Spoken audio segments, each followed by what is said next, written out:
So about a year ago, a member of our learning community was asking about promoting an offer. And they were doing their best to promote it, and they weren't getting signups. And when I asked them, so what are you doing to promote it? What's happening? And they talked about posting it in groups that they belong to on social media, having people they knew share it with their audiences. In general, a lot of these kinds of second-hand kinds of promotions where they're showing up in other people's spaces or other people are promoting it for them. This is Mark Silver with Heart of Business. And when I heard this, I was not surprised that they weren't getting signups and that they were running into challenges. And if you've been running into a similar problem, I want to explain something about marketing that will help you understand this. And I want to very briefly describe to you what I call the journeys of marketing, the 3 journeys of marketing.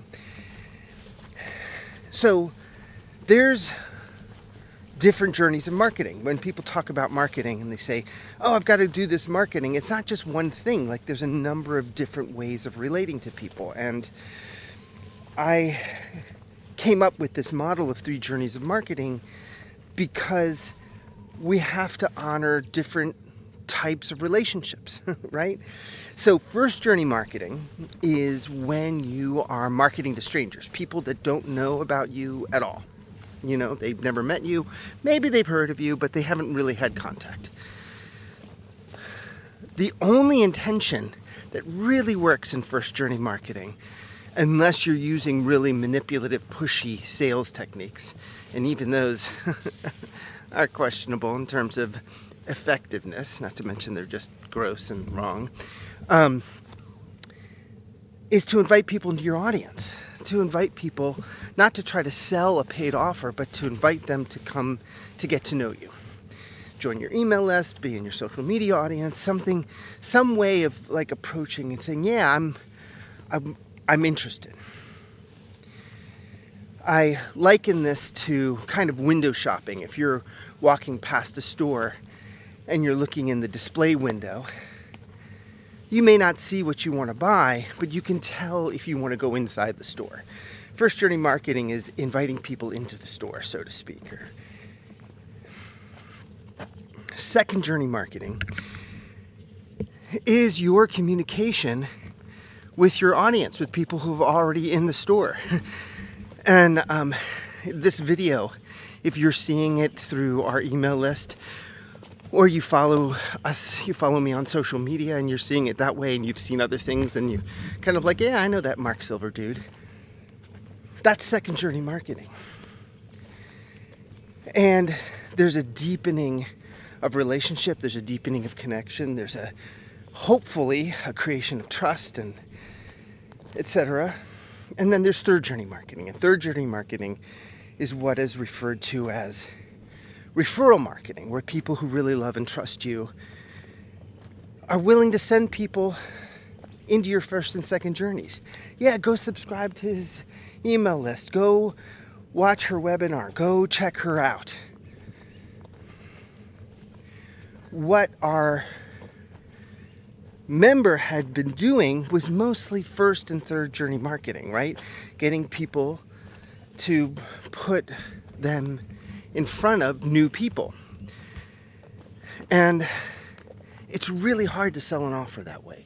It's really hard to sell an offer that way because people need time to get to know you.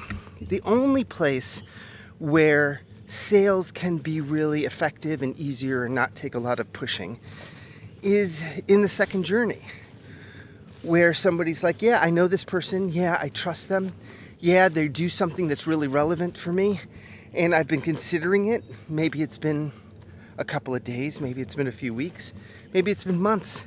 Some cases, maybe it's been years they've been on your email list or following you. And they finally say, yeah, this is the offer. The timing is right. This is what I need. I'm ready to jump in.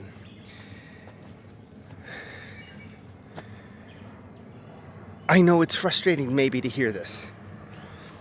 But developing an audience, this is what people mean when they talk about, well, you've got to build an email list, or you've got to, build a following. It's about this ongoing deepening of a consensual relationship, so that you are in relationship with them at the point that they realize, oh my goodness, I do need some help and I'm ready for it. So my advice to this person, to our member, was to do what they could to deepen the relationship as much as possible in this circumstance, which is to invite people into one-on-one conversations, the so-called discovery conversation, to offer free content, to do these kinds of events where people are recommending you, and not trying to sell the offer to new people so hard. You can have it visible, if you're in that situation. I try not to have the offer visible when I do those kinds of webinars, but we have a much more stable revenue and client base. But instead, be inviting people into the audience, saying, hey, come check me out. You're just hearing about me. You're just, this is your first webinar with me, or this is your first time hearing me. Why don't you get some more information? Why don't you connect more deeply and see if this is really for you? And just stretch that timeline out a bit. Even if somebody that they had been recommended to, some group they show up in, and there's a free webinar, a free resource, or something that isn't, we use these terms like lead magnet and things to get people on the list. There's a whole nother topic. I could go into a whole nother video, but I'm going to say this very briefly. Is I don't want you to be thinking about your marketing as something different than actually helping your clients. It's just a different level of consent.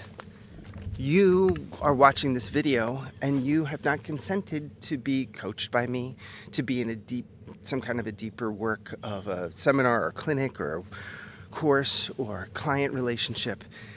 And so, I'm taking, 5 to 10 minutes to talk about a topic that hopefully opens your heart, helps you understand it, helps you in your business. I genuinely am trying to help you and want you to do well.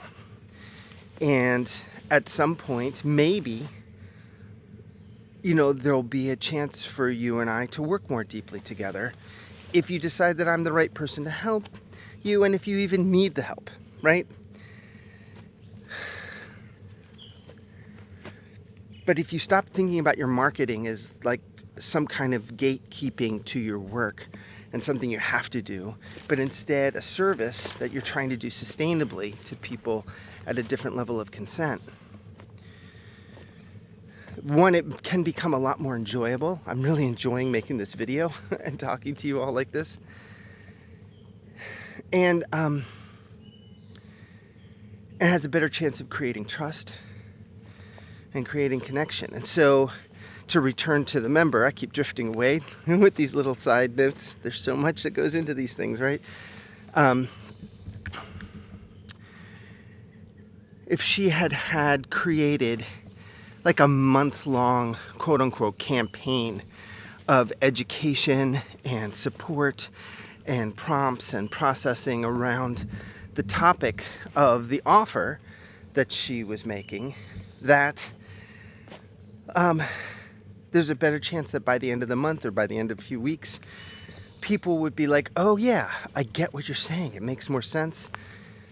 Okay, I do want this offer from you. I do want to do the deeper work. I do need the hands-on help, or whatever it is that's being offered.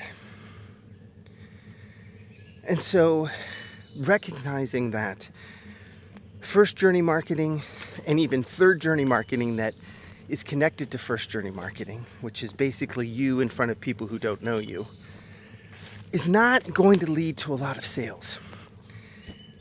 It just isn't. People need a little time.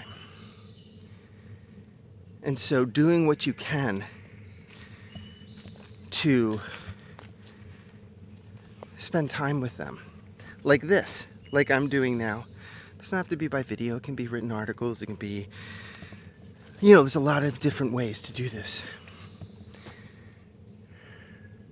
Is going to help tremendously. And then noticing that, oh wow, the business is just not in a place to fully support me financially. Get to work developing an audience. It doesn't have to be huge, it doesn't have to be thousands of people, but it needs to be more than 10 or 20 or 50. I hope this has been helpful. I hope it's not depressing. And I know that I've covered a lot of ground. So, not just walking in the woods, but also about marketing. And so if you have questions, please ask. And I really want people to get your work, to receive your help, because I know everybody that I've encountered through Heart of Business is doing something really beautiful, whether they're newer at it or whether they have decades of mastery with something. And we all need each other. We all need each other. All right, blessings to you and your business.